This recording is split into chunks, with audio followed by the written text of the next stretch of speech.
Chapter 25. Moonboy and I stared.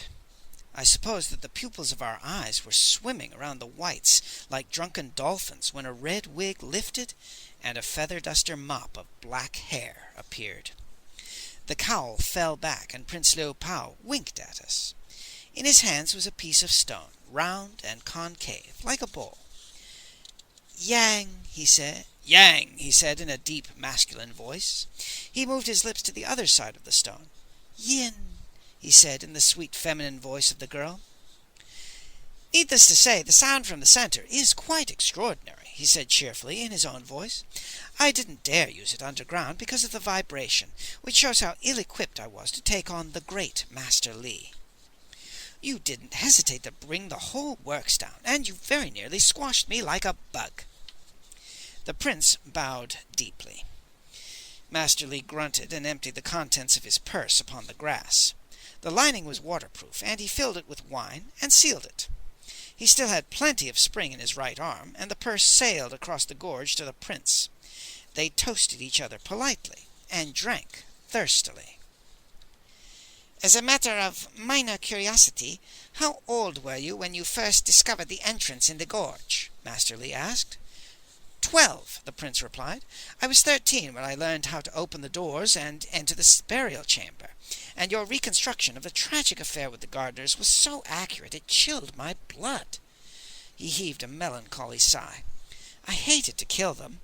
They were my friends, but as you yourself have pointed out, I was faced with the possibility of having every greedy bureaucrat and bandit in the empire at my doorstep. How could I trust those fellows to keep such a secret?" "How indeed," said Master Li. I can't speak for Moonboy, but I was convinced I was hallucinating. In fact, I was wondering where and when I had eaten some weird mushrooms. "The manuscript of Suma Chen posed a similar problem," the prince said. "I thought the secret would last as long as I would, but Brother Squint-Eyes came to me with a sample page. The idiot thought it was genuine. I knew it was forged, but 2 days later it dawned on me that the idiot was right. It had to be in code, and how could I be sure Brother Squint-Eyes wasn't playing stupid? For all I knew, he could even have deciphered it, but not yet put 2 and 2 together. I had to send my abominable ancestor to deal with him." The prince flushed angrily. "I was being forced to take actions that made me ill," he said. "You revealed there might be a copy, and I had to try to get it, and that other idiot monk had to stick his head into the library and commit suicide."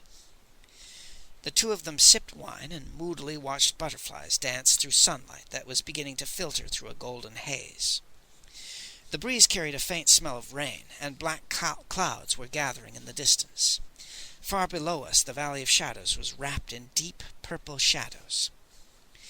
"In the tomb, I always used the softest possible sound from the stone to control my ancestor," the prince said.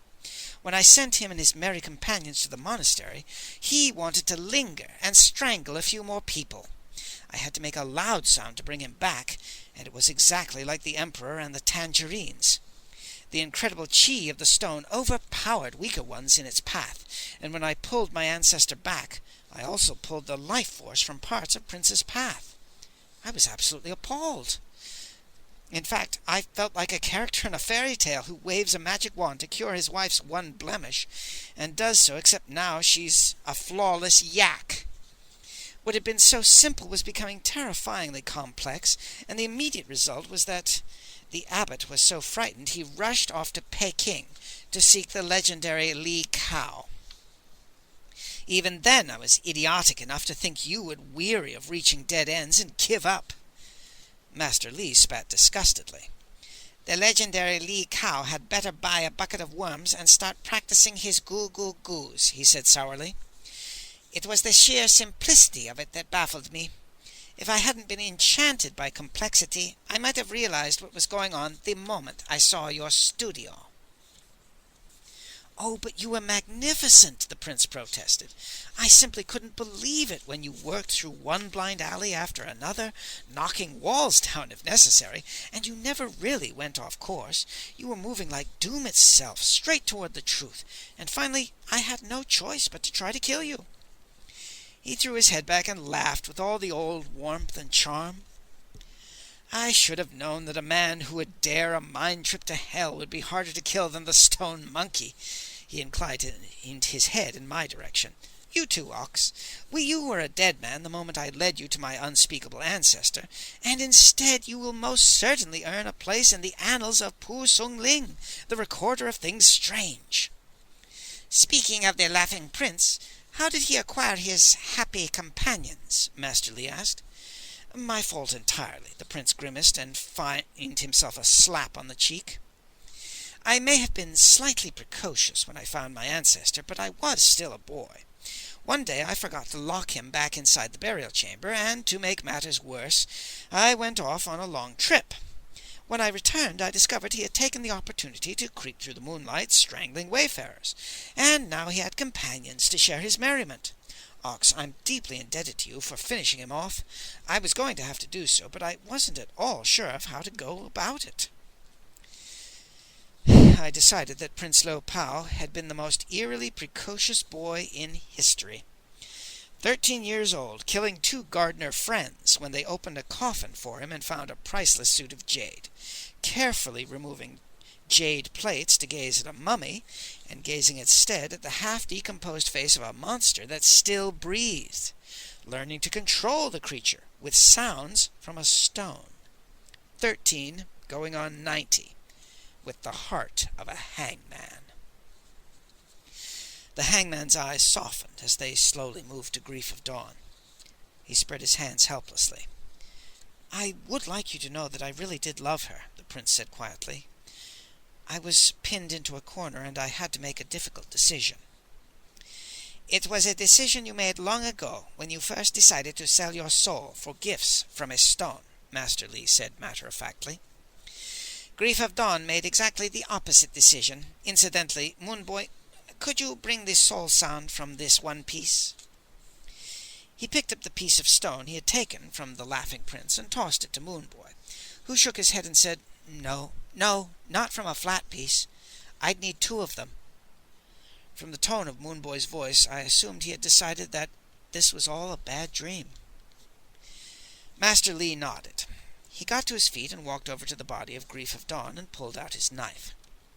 Her life had drained away down in the tomb, and there was only a trickle of blood when he removed the ugly wooden shaft from her chest. He probed the wound and washed something in wine and dried it on his tunic. When he tossed it to Moonboy, I saw that it was a small, sharp sliver of stone. I was wrong about Grief of Dawn, Master Li said. I thought she had been Ta Wan's maid in a previous incarnation. The truth is that she never left that incarnation. Ta Wan stabbed her with the hairpin. The top broke off inside her heart and kept her alive, and she fled and was hit on the head by soldiers, who left her for dead. Again, the stone brought her back to life, and the maid wandered into the world without a memory. A cruel and dangerous world for a pretty girl, and she was bleeding and unconscious when old Tai Tai took her in and gave her a home and a new name. Master Li squeezed Moonboy's shoulder and walked back and squeezed mine, and sat down beside the wine flask. Do not mourn Grief of Dawn, he said quietly. Remember how she sang in her delirium when she thought she would ease the pain of an old lady she loved? Inside her heart she carried a gift from heaven that was not rightfully hers. She could have become the most honored and celebrated woman in history, but she would not be party to stealing. I have no idea what her strange wandering life was like, nor how and why she moved from one existence to another without awakening her memory.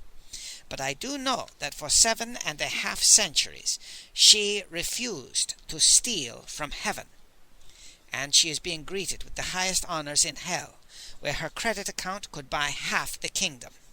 And surely she will be allowed to ascend to Kunlun and sit at the feet of the august personage of Jade, which is a good deal more than Prince Liu Pao will be able to do. His eyes were cold and contemptuous as they moved across the gorge to the prince. He has already killed 5 people in order to dip his brush into the well of the stone and steal the touch of heaven, and then paint pretty pictures and pass them off as his own, Master Li rinsed his mouth with wine and spat it out. "Fraud and forgery," he growled. "Paint slapped over dry rot and gilded with lies." The prince turned white. "Is that what you think, old man?" he whispered. "Is that what you really think?" Now he was turning red. "My paintings are private. I do not show them. What sort of fraud is that?" "Masturbation," Master Li said. "In your circumstances, that still qualifies as rape." "My paintings are for the purpose of learning the paths of universal energy," the prince shouted furiously. "My loathsome ancestors sought truth in rivers of blood. I seek it in harmless paint, and even the laughing prince could claim that his was the proper goal of philosophy. You, on the other hand, waste your time with unimportant puzzles, which is the occupation of a child." Master Li raised his flask and drank deeply, and wiped his lips with his beard. "Oh, I wouldn't call the puzzle of the stone unimportant," he said mildly. "I will, however, plead guilty to holding a certain childlike view of the universe." The prince's color was returning to normal. He raised the purse and drank, and leaned back comfortably. "Childlike? No, but very old-fashioned," he said with a chuckle.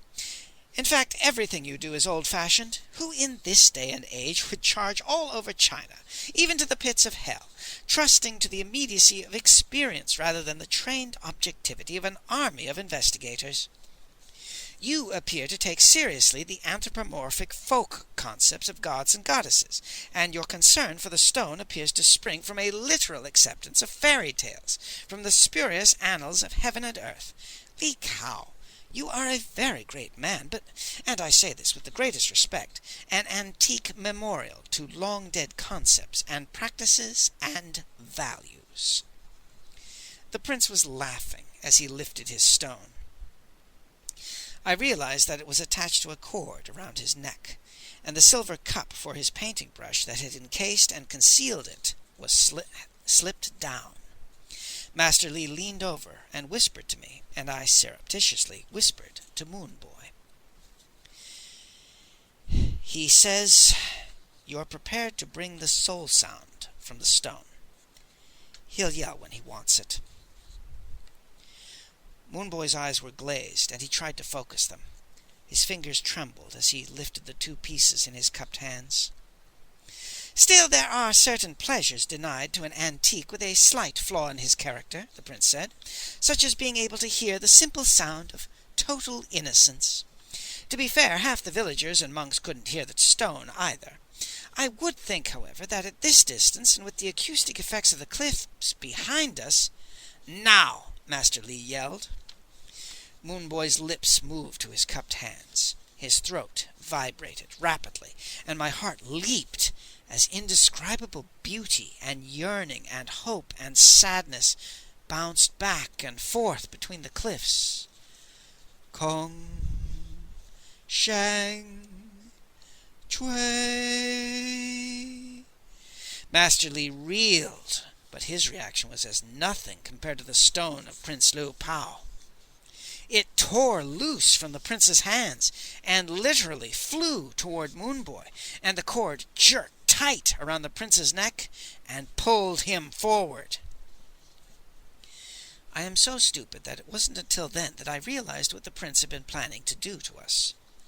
The gorge was only a few feet away, 200 feet straight down to jagged rocks. Prince Liu Pao teetered at the edge, waving his arms for balance. And then he fell. And I closed my eyes. And when I opened them, I was looking at a miracle. The prince was standing upon thin air. He walked across nothingness, intent only upon hauling the stone back and regaining control of it. Then he looked at us and smiled. "Really, Li Kao, didn't you think I would expect that?" he said mockingly. "And didn't you think I would learn something from the stone and my ancestors' charts and formulas? I hate to brag, but I rather suspect I know more about the energy forces of the universe than any other man alive." He pointed to his sandals, resting upon a void. "That, for example, is a path of energy strong enough to support 10 elephants, if the elephants could learn to see and adjust to it. I have, and I sincerely hope you are similarly capable." "One of us is," Master Li said calmly. "You mean number 10 ox?" the prince said. "I agree that no man alive could climb down one side of the gorge and back up the other without the proper gear, and when Ox carried you from one peak to the other, he was crossing as I am now, upon a path of energy." Master Li hopped up on my back, and the prince's smile grew wider. "That's why in hell you imagined him to show in the mirror that he was a firstborn, since walking on air can only result from absolute awareness or absolute innocence. But has it occurred to you that Ox was blinded by mist? He isn't now, and innocence cannot bear very much awareness." His lips touched the rim of the stone in his hands, and the sound that came from the well was so pure and powerful that I heard not suggestive notes, but the actual words from the soul of a stone. "Come to me, come to me." Moon Boy and I were dragged to the edge. I saw no path of energy. All I saw were rocks rising like shark's teeth 200 feet below, and terror shook me like a rag doll. I had no choice. I must obey the call or die, and my foot reached out into nothingness. Moonboy teetered on the edge. His throat was vibrating faster than a throat could, and sweat was pouring down his face, and something extraordinary was happening. He was projecting the sound of the stone, but at the same time he was blending another sound into it. It was wind and sunlight and rain and snow and a comfortable snug cottage. It was the song that Grief of Dawn had sung for old Tai-Tai. But now she was singing for me. Grief of Dawn was calling me, and I couldn't imagine how I had missed the path before. There it was, not 6 feet from the empty space in front of my sandal, and I turned and walked to it. I stepped confidently out into the air, opening my arms to embrace Grief of Dawn, and I was only vaguely aware of the prince's white, terrified face and the click of the rattan coil inside Master Li's sleeve, and the flash of his knife as it slashed out. The sound of Grief of Dawn had turned. Now she was behind me, calling me back, and I turned around like a sleepwalker and stepped back over a path of swirling energy that was as smooth as a carpet. Master Li rode on my back, chuckling, and he laughed out loud when my sandals came down on rock and grass. Moonboy collapsed, gasping and rubbing his throat, and Master Li hopped off. The sounds had gone. I came back to reality and whirled around and stared at Prince Liu Pao, who was still standing upon thin air in the center of the gorge. He no longer wore the stone, and the warmth and charm was gone, and all I saw was a sly and selfish little man who looked like a terrified monkey. "Really, Prince, there's no need to be frightened. Did you think I was going to slit your silly throat?" Master Li detached the stone from the cord he had cut from the prince's neck. "Why do people take me for a crude assassin?" he said plaintively. "I'm not crude at all." The torch that Moonboy had carried from the tomb lay on the grass. It still burned. Master Li pointed to it, and then across the gorge. "Ox, can you put this thing through that window?" I had a lot of pent-up emotion, and I released some of it. The torch tumbled over and over as it sailed across the gorge and plunged down through the window of the prince's studio. I thought it had gone out, but it hadn't. Oil and turpentine catch easily, and flames sprang up. "Nothing to worry about, Prince," Master Li said reassuringly. "To cherish perfection is to commit creative suicide, and every true artist knows that a masterpiece is an accident that should be burned. Besides, your pretty pictures aren't to revel in, but learn from. And you've already learned." He reclaimed his flask and helped himself to another pint. "Not that I entirely approve of the goal," he said. One of the previous possessors of the stone was Chuang Tzu. He had a disciple who spent 7 years studying universal energy, and then demonstrated his wisdom by walking across the surface of a river and back again. And Chuang Tzu broke into tears. "Oh, my boy," he sobbed, "my poor, poor boy. You spent 7 years of your life learning how to do that, and all the while old Meng has been running a ferry not 2 miles from here, and he only charges 2 copper coins." Master Li replaced his flask. "Besides, levitation can be positively unhealthy when one is accustomed to the support of a stone," he added. The studio was blazing. Prince Liu Pao was weeping, and he turned and ran toward his paintings with outstretched arms. Suddenly he yelped in fear and stopped. I saw that his feet were slowly spreading apart, as though the path was splitting into 2 paths, and he turned uncertainly this way and that. His white, strained face turned back to me. "Ox, which way? Which is the solid path?" "Prince, I can't see it any more," I shouted. "All I see is empty air." His legs were spreading wider. At any moment he would fall, and he squealed and jumped to the left. His feet came down on a solid line of energy, and he began to run. He made 2 steps, but not the 3rd. And sometimes in dreams I still see a screaming feather duster turn over and over as Prince Liu Pao falls into the gorge, and I hear mocking echoes from the walls of the cliffs, and then I hear the sickening sound of a body splattering upon rocks far below. Master Li walked to the edge and peered down. "Pity," he said. "He had real talent. Just the man for decorating dinner invitations."